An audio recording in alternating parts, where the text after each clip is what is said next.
प्रदेश के समस्त याची भाई और बहनों को जय हिंद। मित्रों, आज इनफील्ड नॉट ज्वाइनिंग खाली सीटों को लेकर फाइनल आर्गूमेंट था कोर्ट नंबर 29 कार्यवाहक चीफ जस्टिस श्री मुनीषा नाथ भंडारी जी के कोर्ट में। फाइनल आर्गूमेंट लगातार लगभग 3 घंटा से ज्यादा चला है, जिसमें 3528 वैकेंट सीट का मामला था, रूल 2015 और प्रथम संशोधन रूल 2017 का मामला था। सबसे पहले वैकेंट सीट 3528 का मामला प्रारंभ हुआ।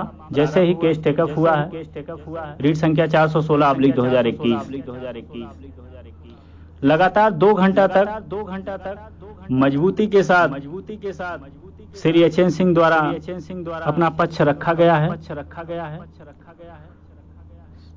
चाहे 3528 वैकेंट सीट का मामला हो, उठाया गया है और कई बार मेरिट लिस्ट में जो इंटरफेयर किया गया है उसके बारे में सेलेक्टेड नॉट सेलेक्टेड तमाम मुद्दे जो था 1366 वो कोर्ट के सामने रखा गया है। और जो मेन मामला हम लोगों का है रूल 15G और रूल 15F, ये मामला बेहतर तरीके से कोर्ट के सामने रखा गया। लेकिन सारी पक्षों जो भी हमारे तरफ से रखा गया है, कोर्ट उस पे एग्री हुआ।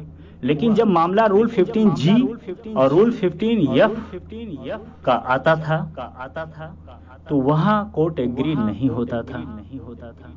वहां कोर्ट हाथ खड़ा कर देता कि रूल में कोई भी इंटरफेयर नहीं कर सकते हैं, और जब तक रूल में इंटरफेयर नहीं होता, ये कोई जरूरी नहीं है कि वेटिंग लिस्ट लगे। ये हमारा मांग भी नहीं था। हमारा मांग था जो वैकेंट सीटें हैं वो हमको दे दिया जाए। लेकिन जब तक इंटरफेयर रूल में नहीं होता तब तक हमें लाभ नहीं मिल सकता था, क्योंकि हर क्षेत्र में बेहतर तरीके से अपने अधिवक्ता को ब्रीफ कराया गया था, जो कोर्ट के सामने बेहतर तरीके से अपना पक्ष रखा गया, इसमें नो डाउट। लेकिन जब कोर्ट ही हाथ खड़ा कर दे तो सब कुछ प्रयास व्यर्थ हो जाता है। हम आप मजबूर हो जाते हैं। वही हाल आज भी हुआ, वही हाल सिंगल जज के सामने हुआ था। कोर्ट पूरा संपैथी कोर्ट का हमारे साथ था। लेकिन लास्ट में कोर्ट जब ये कह दे कि हम मजबूर,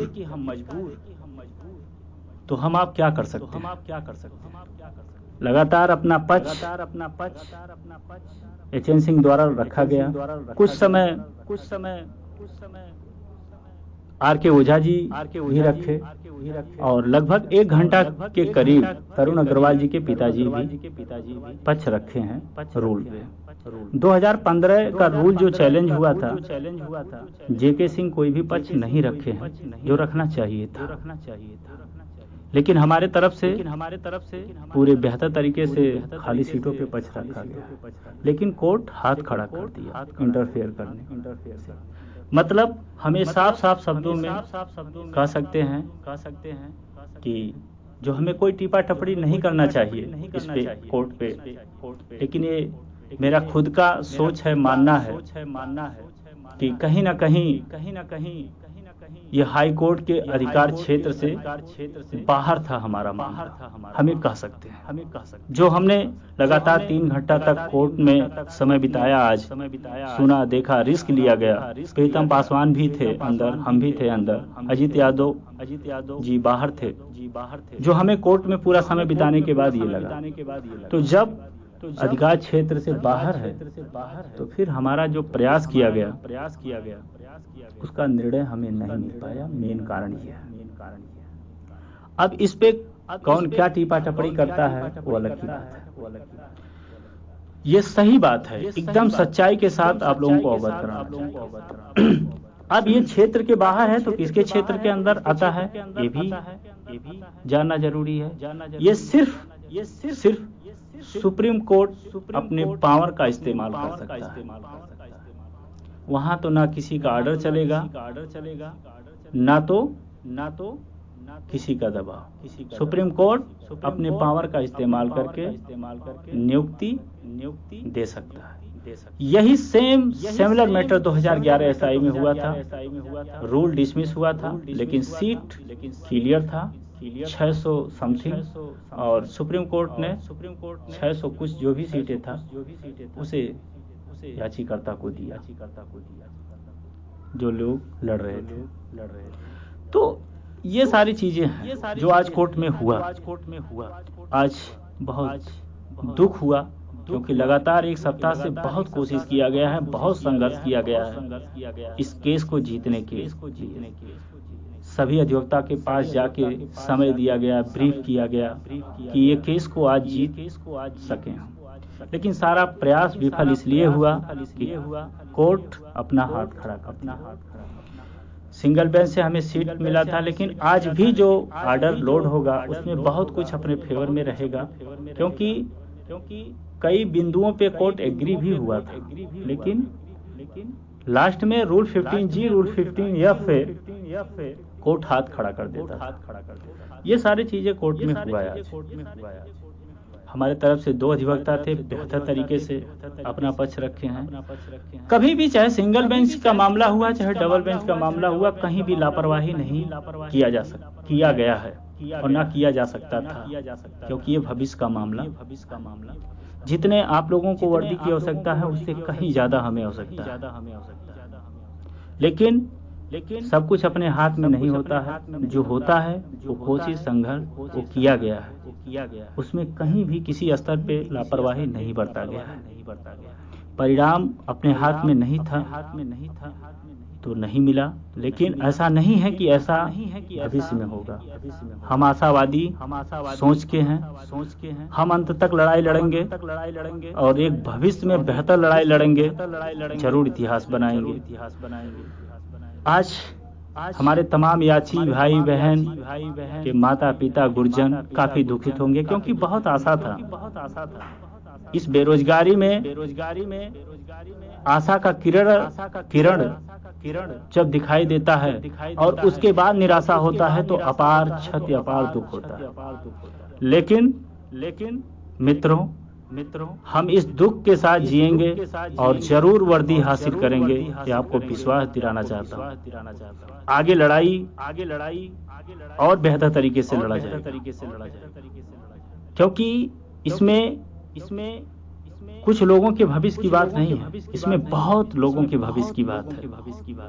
इसमें व्यक्ति विशेष का मामला नहीं है, इसमें बहुत लोगों के भविष्य की बात है।